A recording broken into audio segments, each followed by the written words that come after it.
Cumprimento a igreja, aos irmãos, com a graça e paz do Senhor Jesus, amém. Como é grandioso estarmos na presença do nosso Deus nessa noite de quarta-feira. Saber que Deus nos dá vida para a cada dia, a cada momento, a gente aprender um pouquinho com Ele. Eu gostaria de dizer, irmãos, que eu sou muito feliz de servir um Deus maravilhoso, um Deus que é vivo, um Deus que enche todo o nosso ser do Espírito Santo dele. Isso eu dedico a cada um de vocês aqui nessa noite. Que Deus possa estar falando aos seus corações, que você possa sair diferente aqui como chegou. Eu convido os irmãos para estarmos lendo apenas um versículo só. Salmos 133. Salmos 133. O versículo 1.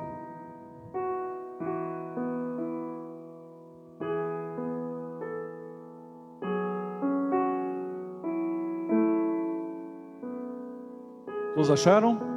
Bem. Assim diz a palavra do Senhor: como é bom e agradável os irmãos viverem em união. Como é bom e agradável os irmãos viverem em união. É isso que estamos aqui nessa noite. Nós estamos em unidade, na presença do nosso Deus, nessa quarta-feira. Eu convido os irmãos a se colocar de pé. Vamos estar louvando ao Senhor nessa noite. Dizer ao Senhor que Ele é soberano sobre a terra, sobre o céu. Tu és Senhor absoluto. Tudo que existe e acontece, Tu és tremendo. Pois o amor do Senhor, do nosso Senhor, é muito grande. Louve ao Senhor Jesus. Diga ao Senhor, louve.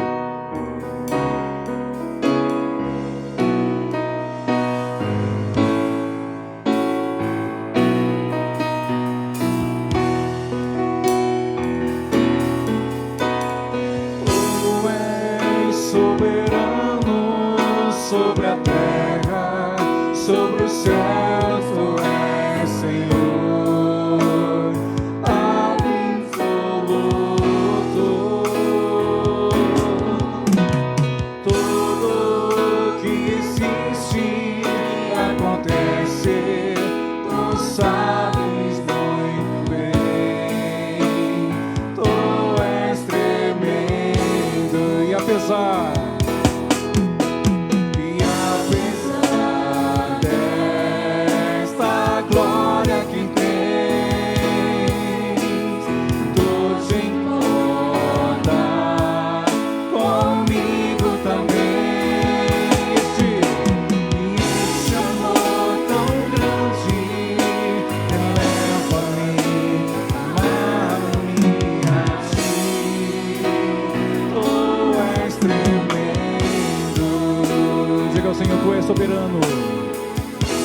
céus, Tu és Senhor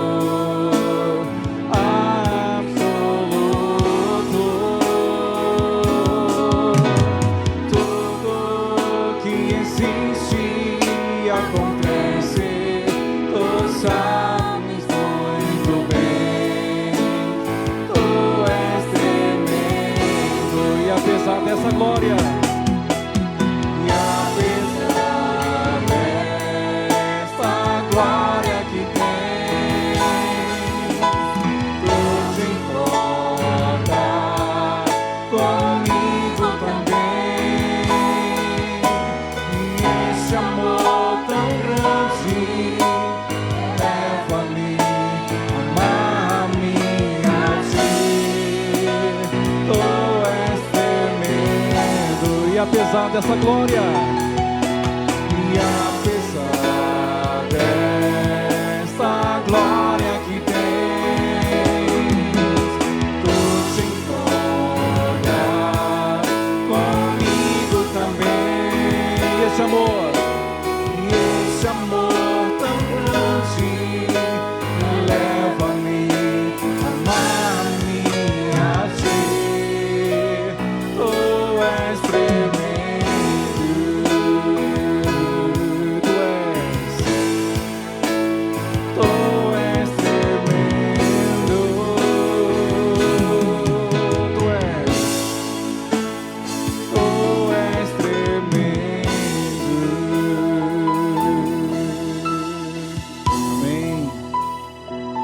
crê aqui nessa noite que o Senhor é tremendo? Diga amém. Amém. O Senhor é tremendo e a glória do Senhor é muito grande. O amor do Senhor não tem fim. Em Salmos 47, o Senhor diz assim: Deus subiu entre aclamações, o Senhor subiu ao som de trombeta. Esse louvor que vamos entoar ao Senhor nessa noite de quarta-feira fala que estamos aqui para aclamar ao Senhor. Aclame ao Senhor. Vamos aclamar ao Senhor, dizendo: meu Jesus, Salvador, meu consolo, meu refúgio. Em todo o tempo somos do Senhor e viemos adorar ao nosso Deus. Diga ao Senhor: Senhor, estamos aqui para te adorar, para te louvar, para aclamar ao Senhor e saber que o Senhor está no controle de todas as coisas. E saber que o Senhor é o nosso consolo, o nosso refúgio, a todo momento, a todos os dias.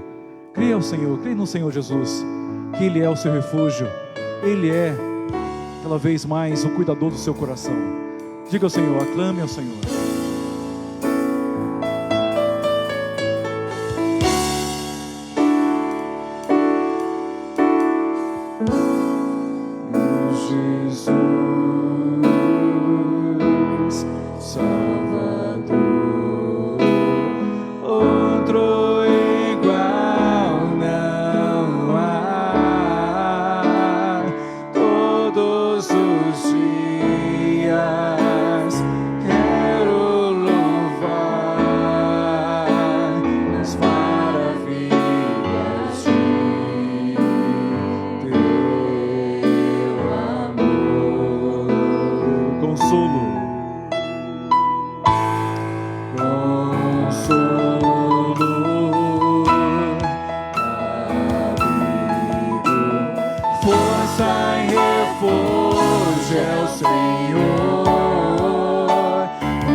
Adorarei.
incomparáveis. Incomparáveis são tuas promessas. Incomparáveis. Incomparáveis são tuas promessas pra mim.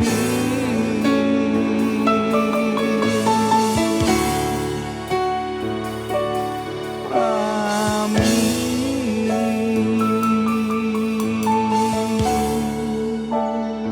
Sim, Jesus. Incomparáveis são as tuas promessas, Senhor. Obrigado, Senhor, por estarmos em tua presença nessa noite de quarta-feira. Obrigado, Senhor, por cada irmão aqui presente nessa quarta-feira, ó Pai, porque o Senhor trouxe a cada um conforme a tua vontade para ouvir a tua palavra nessa noite, ó Deus, através do teu Espírito Santo, ó Deus.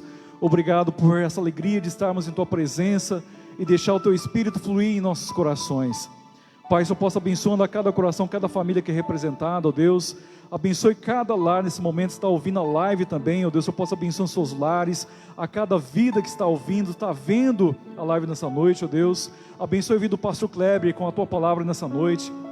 Nós possamos ser edificados, ó Deus, cada vez mais. Não só nesse momento, mas em todos os momentos que estivermos juntos em tua presença, Pai, podemos ser edificados com a tua palavra, com o teu Espírito Santo, Deus. Fala ao nosso coração nessa noite. Essa é a minha oração, te louvando, entregando os louvores em teu trono. Em nome de Jesus eu oro e te agradeço. Amém, Senhor. Amém. Pastor que está com palavras.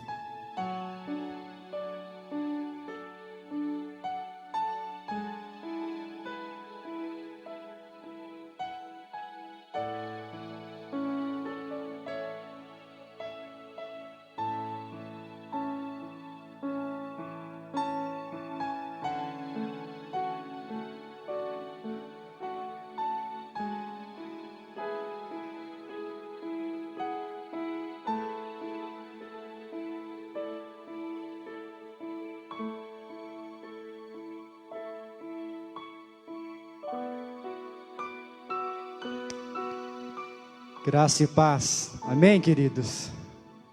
Que bom que você está aqui nesta noite. Queremos agradecer ao nosso Deus por este privilégio de estarmos juntos nesse templo, e você também que nos acompanha através da transmissão. Que Deus possa continuar falando ao seu coração, que Ele abençoe a sua casa, e que Ele nos dê uma noite realmente de edificação através da sua palavra. Irmãos, eu quero hoje à noite começar o estudo de um novo texto da palavra de Deus. Quarta-feira passada nós encerramos um estudo sobre o texto quando Jesus caminha sobre as águas, aquele encontro tão significativo de Jesus com Pedro. E quantas lições preciosas nós podemos ali aprender a respeito da nossa fé, da nossa espiritualidade e do nosso relacionamento com Deus. Hoje à noite eu quero pensar com você à luz do Evangelho de Mateus, capítulo de número 9. Abra sua Bíblia comigo nesse texto da palavra de Deus. Mateus, capítulo de número 9, nós vamos ler a partir do versículo de número 27.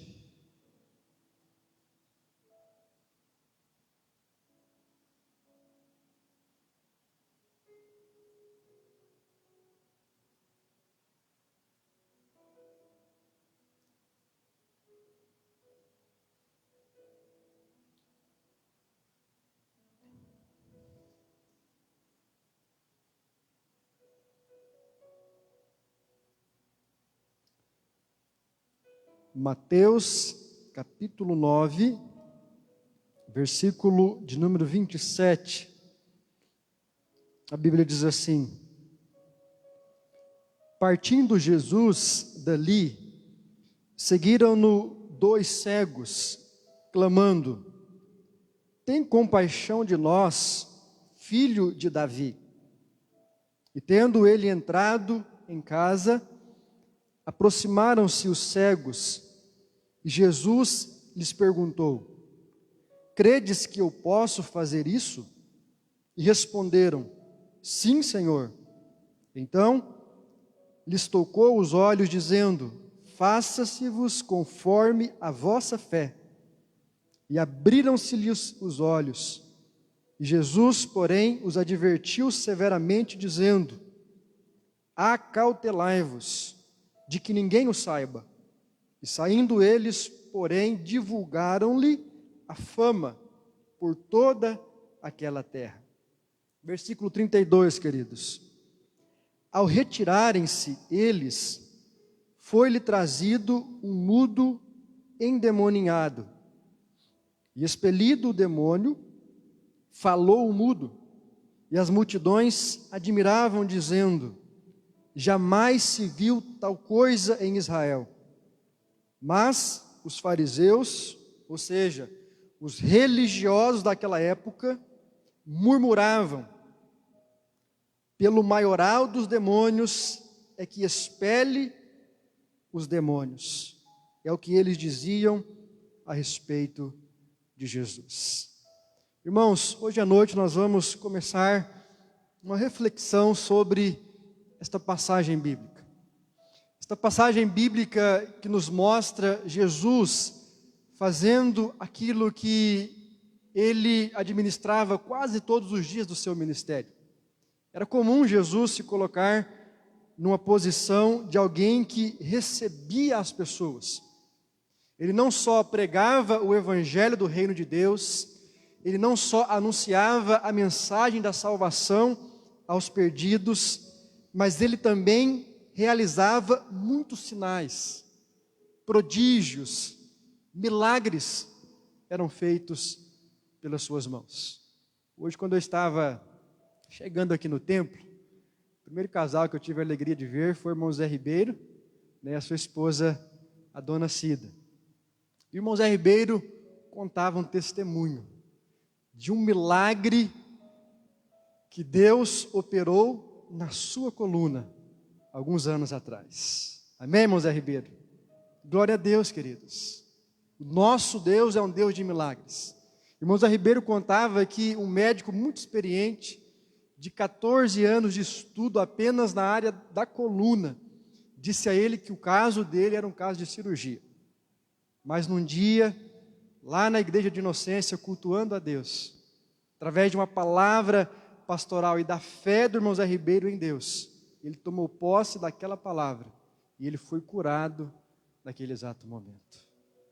Nosso Deus, irmãos, ele pode curar a qualquer momento. Em qualquer lugar, Ele pode realizar o sobrenatural sobre a sua vida, sobre a sua história. E esse texto, ele mostra para nós esses dois cegos que seguem Jesus e que chegam diante de Jesus clamando: tem compaixão de nós, filho de Davi. Essa expressão, queridos, filho de Davi, é uma expressão de alguém que reconhece que Jesus era o Messias. Quando esses cegos chamam Jesus de filho de Davi, ou do rei Davi, eles estavam reconhecendo que ali estava o Messias que havia de libertar Israel, o enviado de Deus, o Cristo. E no versículo 28, a Bíblia diz que, tendo entrado na casa, aproximaram os cegos e Jesus lhes perguntou: credes que eu posso fazer isso? E eles responderam: sim, Senhor. E então Jesus tocou-lhe os olhos, dizendo: faça-se conforme a vossa fé. E a Bíblia diz, queridos, que imediatamente, ou seja, naquele exato momento, abriram-se-lhe os olhos.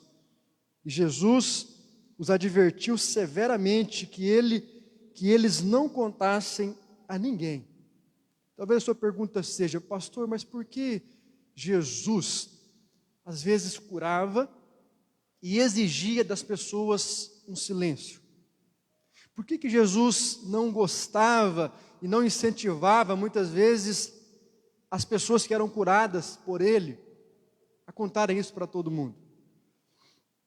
Isso acontece, querido, porque, segundo alguns estudiosos do Novo Testamento, Jesus sabia que ainda não era a hora da sua crucificação. E Jesus sabia que se todos os seus milagres e as suas obras fossem contadas, isso geraria uma repulsa e uma perseguição muito veemente por parte dos religiosos. Então é como que se Jesus quisesse se manter ainda um pouco no secreto, não despertar ainda a fúria daqueles que haveriam de vir sobre ele no futuro para o matarem. Mas o que acontece, queridos, é que esses homens que outrora eram cegos, não obedecem à palavra de Jesus. Olha que interessante. No versículo 30, Jesus diz: não conte isso para ninguém. Tome cuidado, acautelai-vos que ninguém saiba o que aconteceu com vocês. Mas no versículo 31, saindo eles, porém, divulgaram-lhe a fama por toda aquela terra. Como é que pode, irmãos? Acaba de receber um milagre, e ao invés de obedecerem à palavra de Cristo, eles agem exatamente de forma contrária. Isso se justifica, queridos, por causa da alegria que estava no coração daqueles homens. Eles não conseguiram conter aquela graça de Deus sobre a vida deles. E eles saíram anunciando a respeito do que Jesus lhes havia feito. No versículo 32, analise comigo a história. Aqueles homens saem e eles começam a falar o que Jesus tinha feito por eles, e as pessoas trouxeram um endemoniado diante de Jesus. Naquele mesmo dia, naquela mesma hora, saíram-se 2 cegos e entra, trazido por um grupo de pessoas, alguém que está possesso de um espírito demoníaco. Alguém que está sendo manipulado nas suas forças físicas e mentais por um espírito das trevas. E no versículo 33, a Bíblia diz que Jesus, sem dialogar com aquele demônio, sem fazer nenhum tipo de sensacionalismo, sem entrevistar o diabo, como muitos pregadores, televangelistas fazem, Jesus não pergunta nada. Jesus não interage com aquele demônio, mas Jesus fala àquele mudo. E as multidões se admiravam quando ele, dizendo: jamais se viu tal coisa em Israel. Jesus expulsa aquele diabo. Jesus expulsa aquele demônio. Mas os fariseus começam a murmurar. Olha o que eles dizem: é pelo maioral dos demônios é que ele expele os demônios. Quero chamar a sua atenção para esse texto e percebermos que há por trás desse texto muito mais do que 2 milagres. Queria que você olhasse comigo para esta passagem das Escrituras e percebesse que não há aqui apenas um tipo de cego.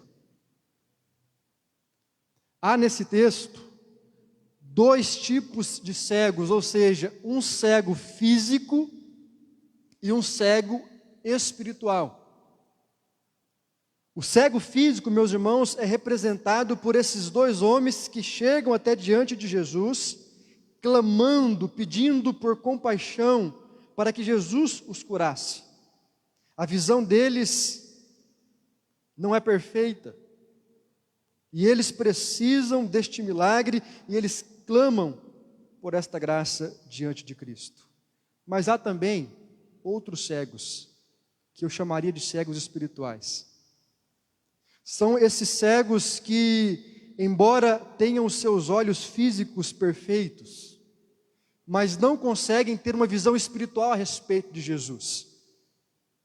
E é interessante, queridos, que os cegos físicos conseguem ver Jesus e saber quem Jesus é. Embora eles não tivessem a visão perfeita, mas eles sabem que Jesus é o Messias.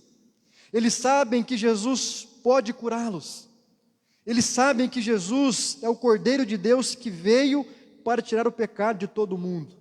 Eles chamam Jesus de Senhor. Eles não podem vê-lo, mas eles sabem quem Jesus é.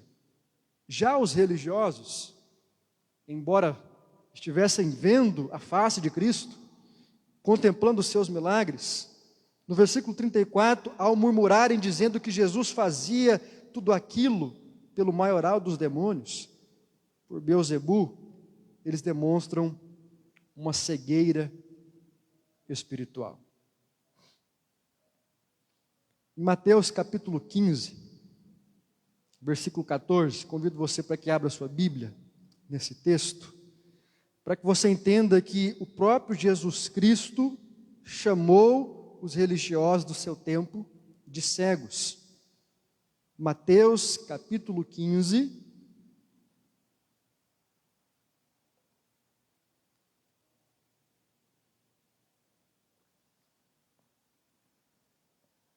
versículo 14, Jesus falando a respeito dos fariseus, ele diz: deixai-os, porque são cegos, guia cegos.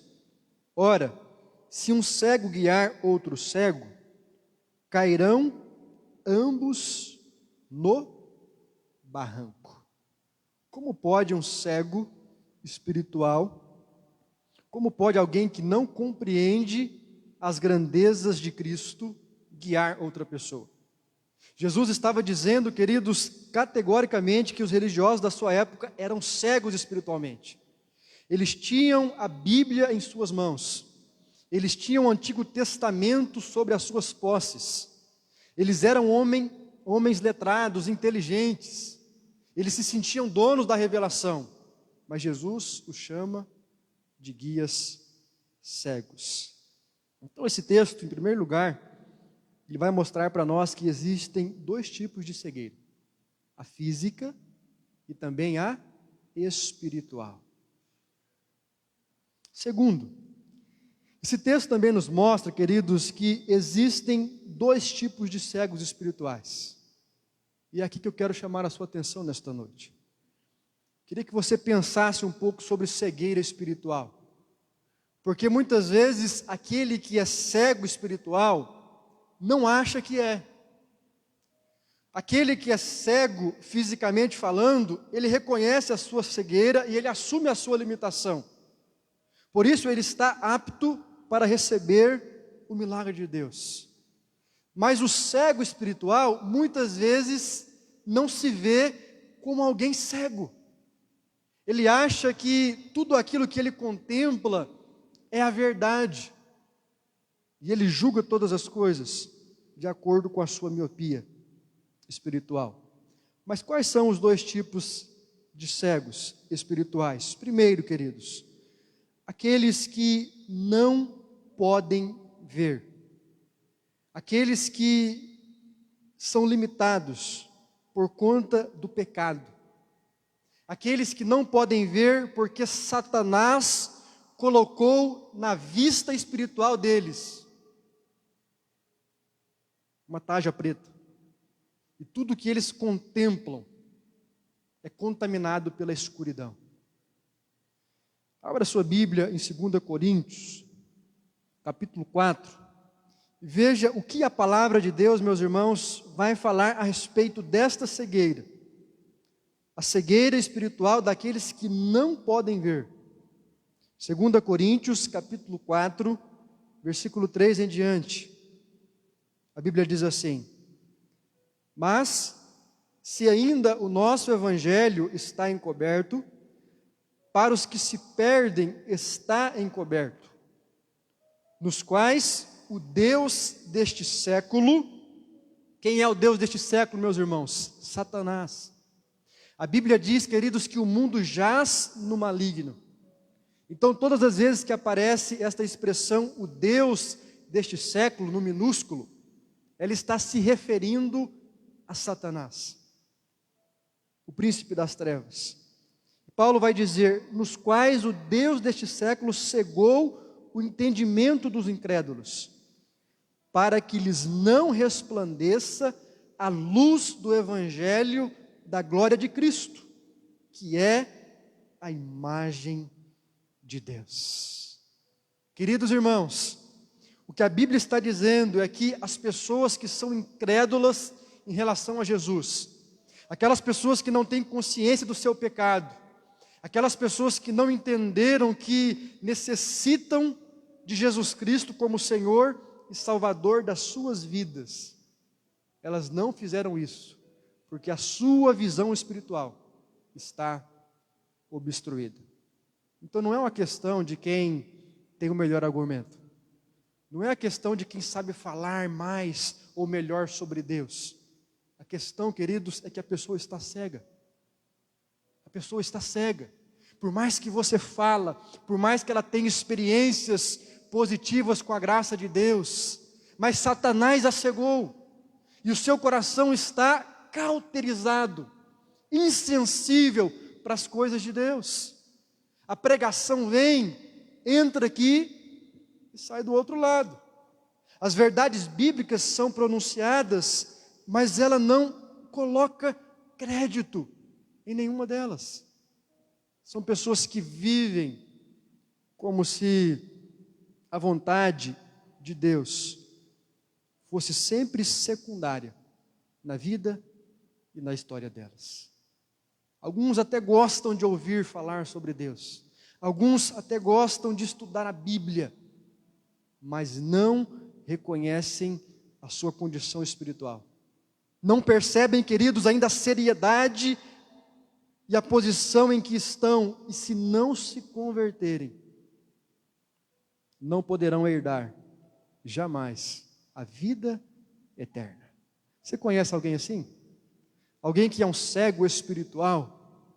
Alguém que acha que não precisa se converter? Alguém que gosta de ouvir falar das coisas de Deus, mas não o segue, não o obedece, não pratica a sua palavra? Este é o primeiro tipo de cego, aquele que não pode ver por causa de uma limitação espiritual, uma cegueira que vem por parte das trevas. Mas há, queridos, ainda um segundo tipo de cego espiritual, que são aqueles que não querem ver. O primeiro grupo é aqueles que não podem ver porque Satanás os cegou. Mas há um grupo de cegos espirituais que eles não querem ver. Eles podem ver, mas eles fecham seus olhos. Eles fazem de conta que não é com eles. Você conhece alguém assim? Ele tem discernimento espiritual sobre as coisas de Deus, mas ele faz de conta que aquilo não é importante. Ele sabe que o que ele está fazendo ou o que ele está vivendo é errado, mas ele faz de conta que não está vendo, ele não se importa. Pastor, onde é que está este grupo? Abra comigo a sua Bíblia no Evangelho de João, capítulo 9, você vai ver que Jesus falou a respeito deles. Evangelho segundo escreveu João, capítulo de número 9.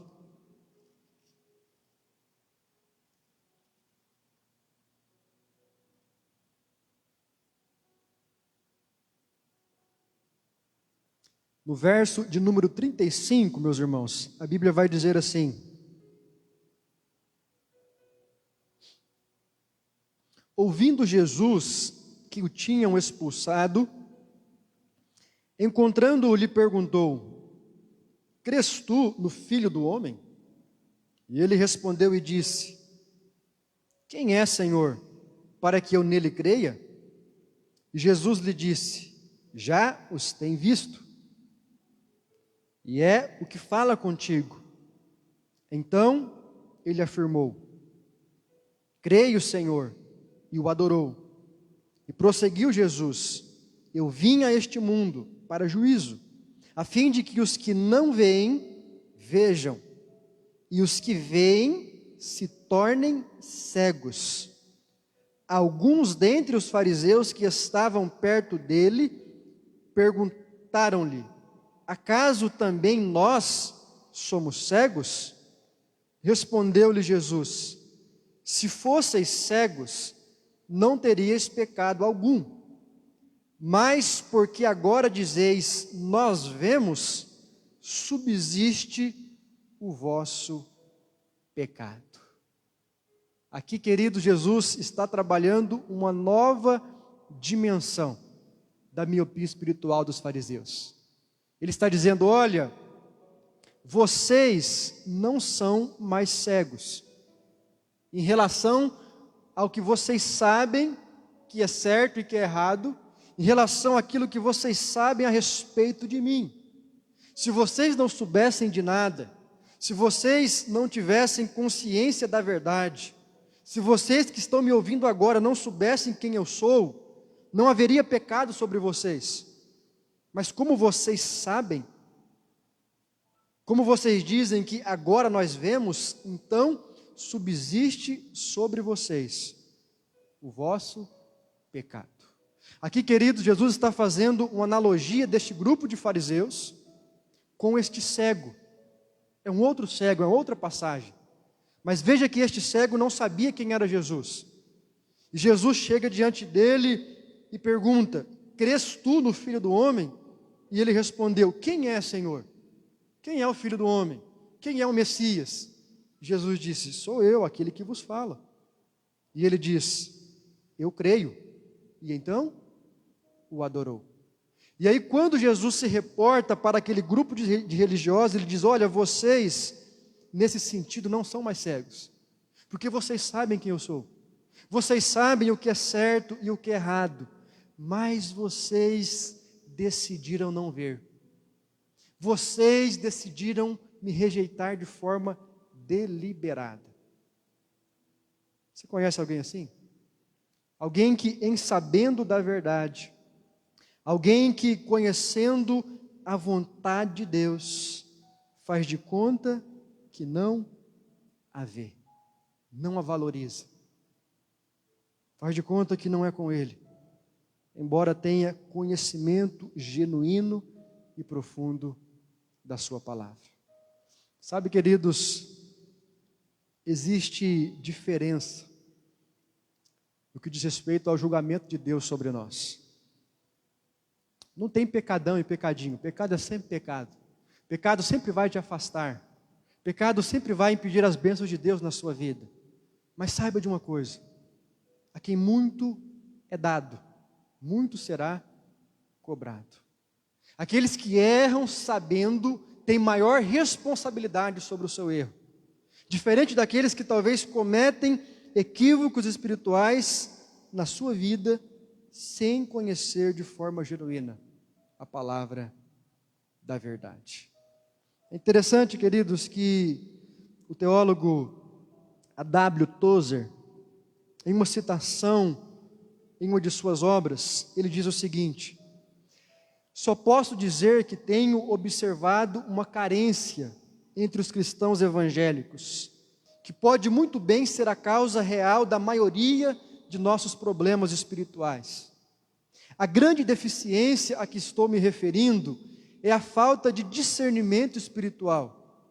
De que forma pode haver tanto conhecimento bíblico e tão pouca visão? Precisamos desesperadamente de profetas que possam enxergar por entre a névoa. A menos que eles venham logo, será tarde demais para esta geração. Você sabe quando que A.W. Tozer disse isso? Na década de 60.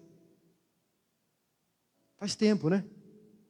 Naquela época, este teólogo já identificava que a sua geração não tinha discernimento espiritual, que as pessoas estavam brincando com Deus, que as pessoas, queridos, não discerniam a realidade das suas vidas pela ótica da sua palavra. Por isso eu acho tão necessário pensarmos, meus irmãos, sobre o tema da religiosidade. O cego espiritual, ele pode muito bem ser caracterizado como um religioso, que é este cego que não quer ver. Hoje à noite, eu quero pensar com os irmãos sobre quem são esses cegos que não querem ver. Esses cegos que conhecem a palavra de Deus, esses cegos que sabem o que Deus tem para as suas vidas, mas por algum motivo ou outro, eles ignoram. Abra comigo a sua Bíblia em Mateus, capítulo 7. Nós vamos ver duas verdades a respeito desse tema. Mateus capítulo 7, versículo de número 3.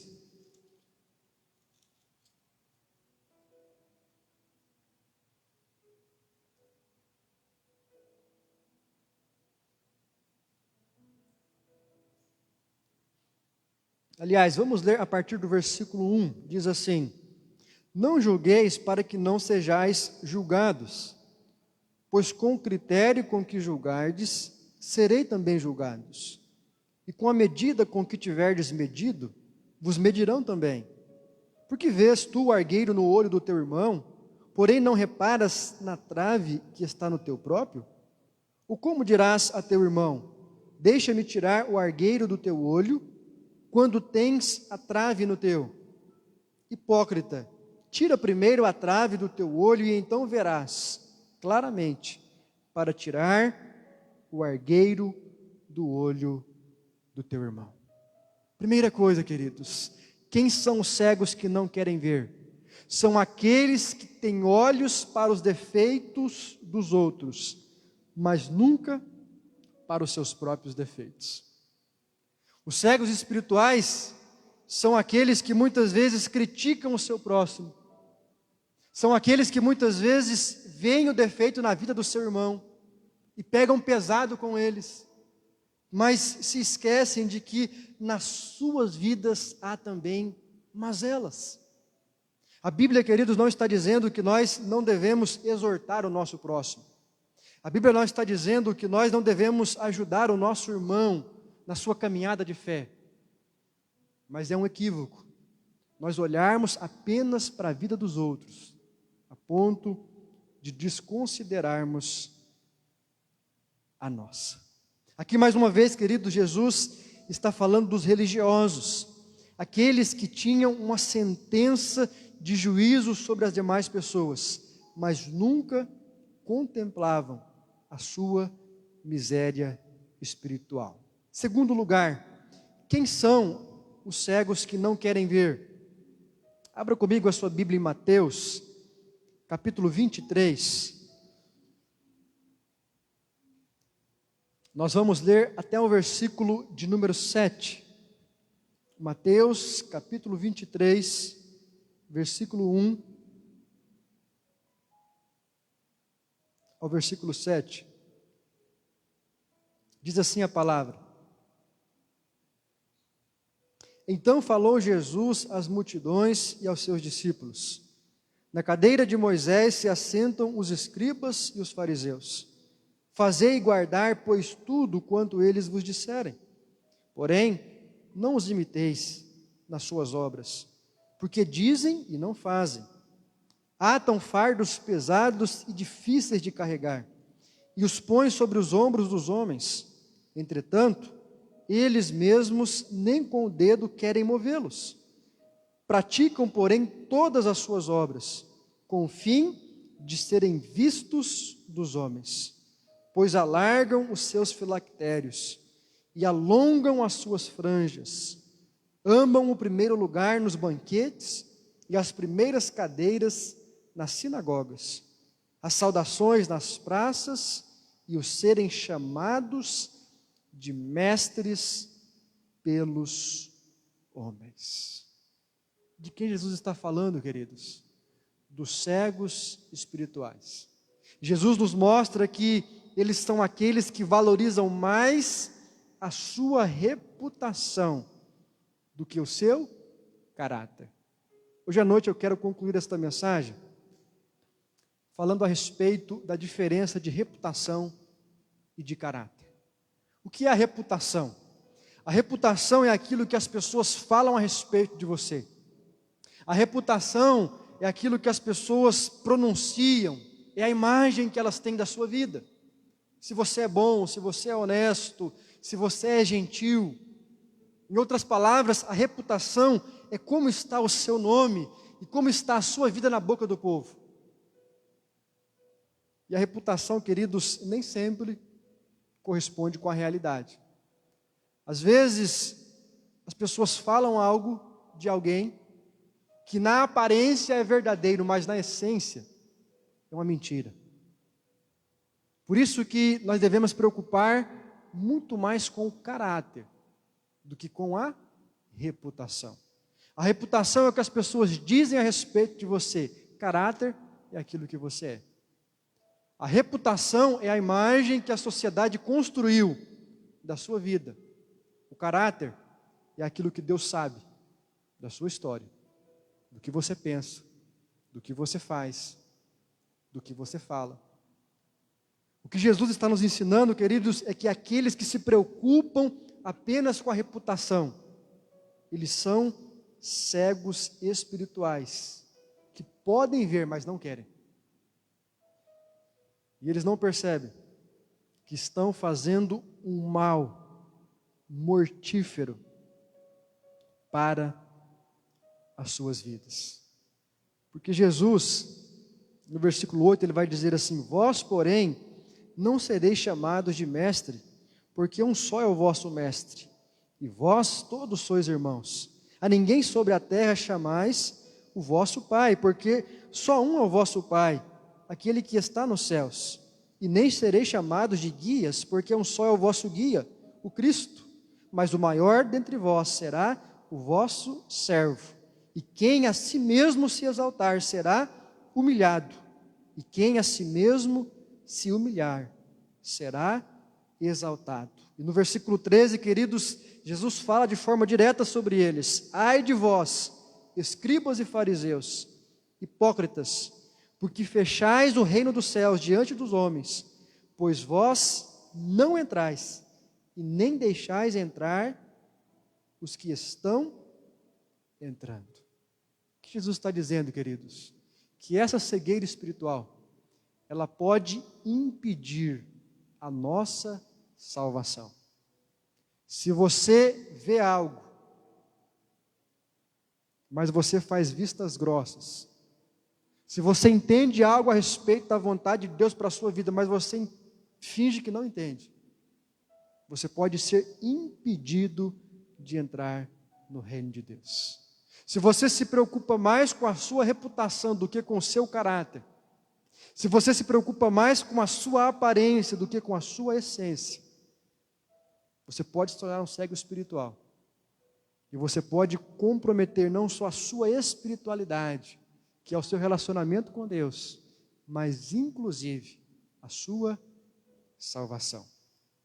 Todas as vezes que você olhar para o ensino de Jesus, principalmente para os seus milagres, é importante que você leia o texto anterior e o texto na sequência.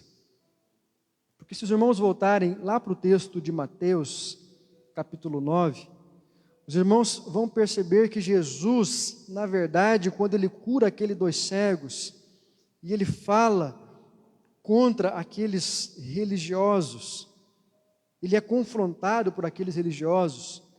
No fundo, Jesus está nos mostrando que o pior tipo de cegueira, queridos, não é a física. Porque a cegueira física, ela não leva ninguém para o inferno. Nem todos os cegos que encontraram Jesus foram curados. Isso não significa dizer que nem todos foram salvos. Nem todas as pessoas que chegam na igreja doentes, com câncer ou com outra enfermidade qualquer, serão curados. Eu conheço pessoas que foram curadas do câncer, mas eu conheço pessoas que partiram por esta enfermidade. Conheço pessoas, queridos, dentro desta igreja, que receberam um milagre de Deus nesta área, mas também conheço pessoas que ainda na juventude perderam as suas vidas por conta desta enfermidade.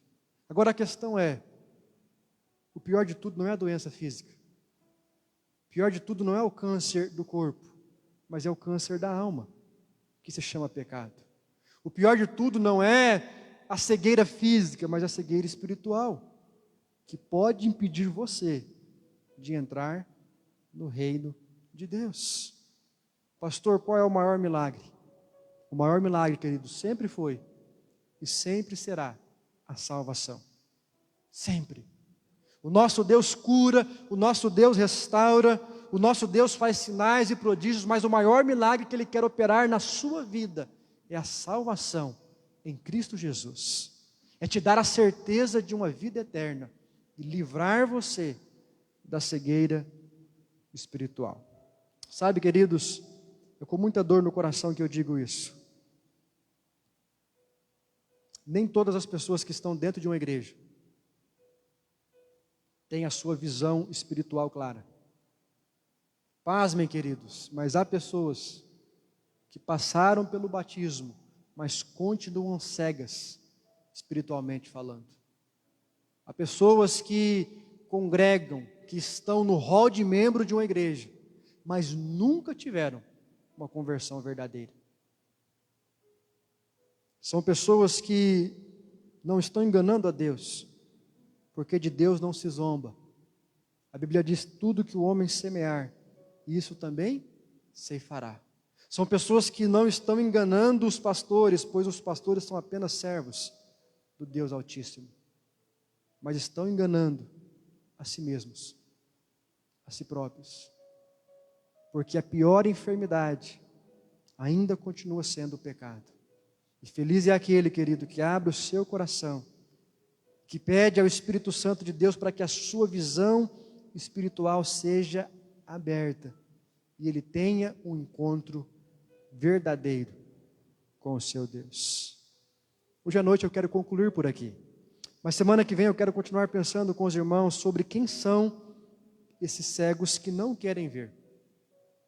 Hoje nós falamos sobre 2 aspectos da vida deles. O primeiro, esta vontade, esta sede de julgar os outros, mas nunca olhar para os seus próprios defeitos. E o segundo, esta ênfase que eles dão demais na reputação, se esquecendo do seu caráter. Assim eram os fariseus. A Bíblia diz que eles oravam nas praças, eles davam esmolas, mas tudo para serem vistos pelos homens. Eles usavam vestes nobres, eles alargavam as suas franjas, eles queriam ser vistos como os mestres, mas por dentro eles eram podres, mesquinhos, avarentos, amantes do poder. Eles desprezavam as pessoas que eles julgavam inferiores. Por isso Jesus os chamou de guias cegos. Como pode um cego guiar outro cego? Foi o que disse Jesus. E eu convido você, querido, a refletir nesta noite. Como está a sua visão espiritual? Como está o seu discernimento a respeito das coisas de Deus sobre a sua vida? Eu quero orar por você nesta noite. E quero orar também por você que está nos vendo pelas redes sociais. Se você quer entregar a sua vida para Jesus, se você quer orar pedindo que Deus abra os seus olhos espirituais para que você contemple realmente a sua graça, a sua vontade sobre a sua vida, eu quero orar por você nesta noite. Mas antes eu convido a igreja a se colocar de pé. Enquanto a equipe de louvor se aproxima, nós vamos adorar a Deus com mais uma canção. Eu queria que você fechasse os teus olhos e começasse a pensar sobre o seu relacionamento com Deus. Como você tem se comportado? Como alguém que desfruta de uma espiritualidade verdadeira? Ou como alguém que ainda está debaixo de uma cegueira espiritual? Que se contenta com as aparências, com os aplausos, que se contenta com uma religiosidade mecânica e superficial, mas que reconhece que no mais profundo do seu ser ainda não houve uma verdadeira transformação, pois os seus olhos espirituais ainda não foram abertos, a ponto de você reconhecer Jesus como Senhor e como Salvador da sua vida, e decidir obedecê-lo, e decidir servir com todos os seus dons e talentos, depositar toda a sua vida e a sua confiança nas mãos dele. Feche teus olhos, querido, deixe que o Espírito Santo fale com você através desta canção. Depois eu quero orar com você, consagrando a sua vida, a sua casa no altar do Senhor.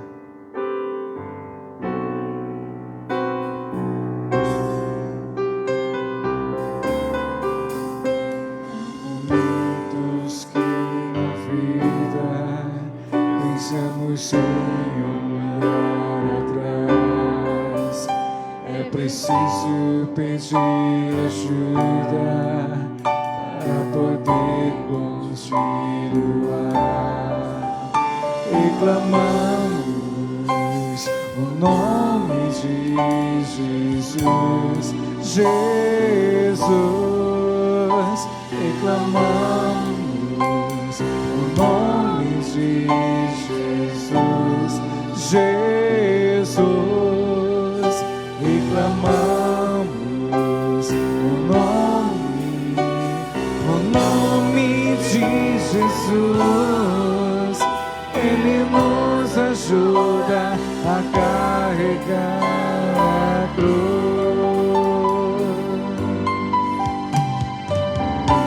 Muitos que na vida pensamos em olhar atrás, é preciso pedir ajuda para poder continuar. Reclamamos o nome de Jesus, Jesus. Reclamamos o nome de Jesus, Jesus. Reclamamos o nome de Jesus. Ele nos ajuda a carregar a cruz.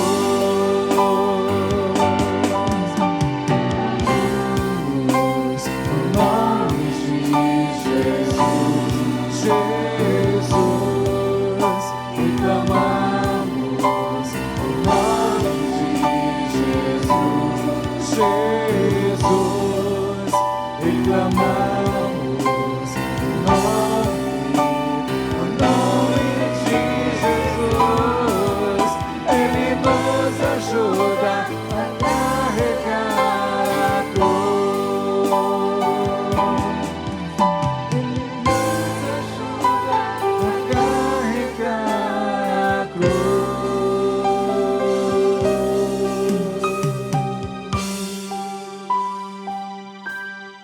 Eu quero orar com você nesta noite. Quero orar com você que está ouvindo esta palavra.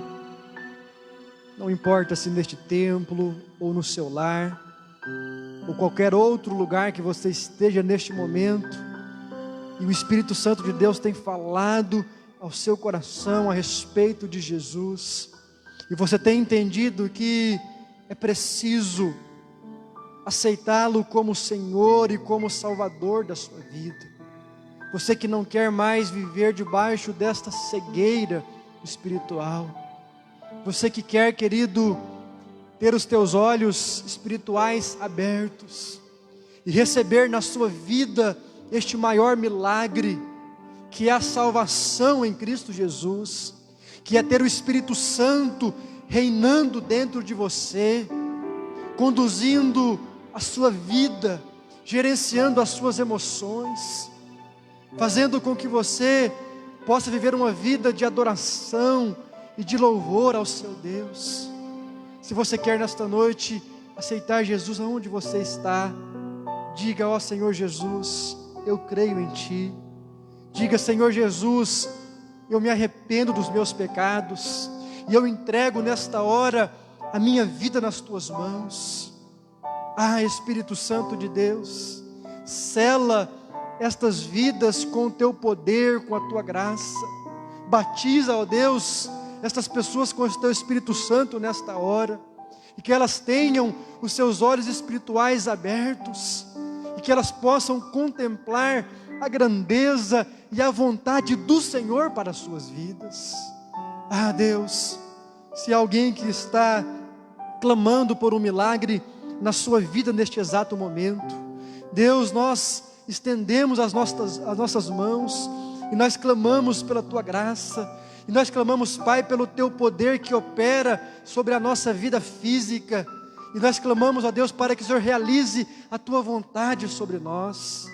Cura, ó Deus, aquele que está enfermo, aquele que está colocando a sua saúde física na presença do Senhor, aquele que está colocando a sua saúde emocional, Pai, que o Senhor derrame a tua graça e que o Senhor livre esta vida de toda artimanha, de toda seta maligna e de toda obra de Satanás. Pai, que caia por terra tudo aquilo que não vem de Ti. Pai, que todo espírito de enfermidade, que todo espírito de depressão, que todo espírito de tristeza, que todo espírito de incredulidade, de medo, que eles caiam por terra em nome de Jesus Cristo.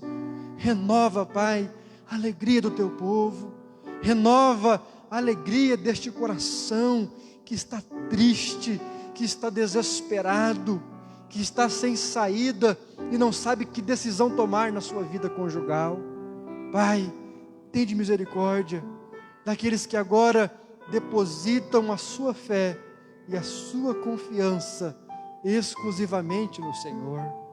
Deus, nós também oramos por aqueles que estão pedindo um discernimento espiritual mais profundo da parte do Senhor, daqueles que não querem ser cegos espiritualmente falando, daqueles que não querem se contentar com a vida de religiosidade, uma vida de aparência, uma vida apenas de uma boa reputação. Não, Pai, nós queremos cuidar do nosso caráter, nós queremos nos preocupar com aquilo que o Senhor está vendo, nós queremos, Pai, não apenas o aplauso dos homens, mas sobretudo o aplauso e o reconhecimento do Senhor.